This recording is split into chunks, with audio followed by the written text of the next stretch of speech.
ALBUQUERQUE, NM October 18, 2017. While the legislative effort to strengthen New Mexico's renewable portfolio standard (RPS) did not pass earlier this year, a new analysis by the Union of Concerned Scientists (UCS) finds significantly increasing the state's share of electricity from solar and wind would spur job creation, improve public health and benefit the environment. The analysis concludes that with or without a strengthened RPS, adding more wind and solar power is the state's cheapest option. Despite this, some of the state's largest utilities continue to plan for long-term investments in natural gas expansion.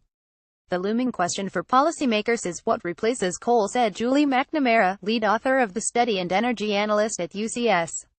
New Mexico's remaining coal plants are facing strong market pressure to retire early due to unfavorable economics. Utilities are building renewables, but also are proposing much more natural gas, she said. Our analysis shows this would be the wrong choice. Major fossil fuel investments will be neither cheaper nor cleaner. In 2016, renewables accounted for 14% of New Mexico's electricity production. This amount is set to increase once several projects under construction or in development are completed. The current state RPS, enacted in 2004 and strengthened in 2007, set a target of 20% renewable generation by 2020 for investor-owned utilities. Standards like this are a proven, market-based policy tool requiring utilities to meet a growing share of their retail sales through renewable resources. The state electric utilities are on target to easily meet the current 2020 goal. Earlier this year, the New Mexico legislature proposed strengthening the requirement to 50% by 2030 and 80% by 2040. While the bill did not pass, legislative leaders expect to consider similar proposals during upcoming sessions. The UCS analysis found that with a strengthened RPS, New Mexico would nearly triple its 2016 wind capacity and more than double its 2016 solar capacity by 2030. This increased capacity would result in more than $6 billion in capital investment, nearly 2,400 new jobs in construction, operations, maintenance and other related fields by 2030, $21 million annually in state and local tax revenue and as much as $9.5 million annually in land lease payments. Under a strengthened RPS, typical monthly electric bills for households in most years would be lower than they were in 2016.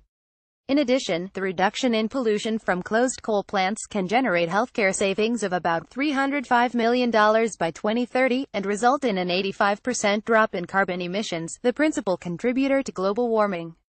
While the decline of New Mexico's coal industry is inevitable, what replaces it is not.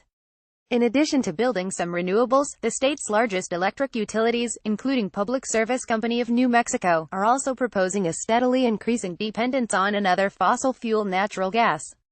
Expansion into natural gas risks ratepayer investment in stranded assets, infrastructure such as pipelines that would be abandoned due to the country's expected shift away from fossil fuels, price volatility that can affect monthly bills, smaller reductions in carbon emissions, and fewer improvements to public health.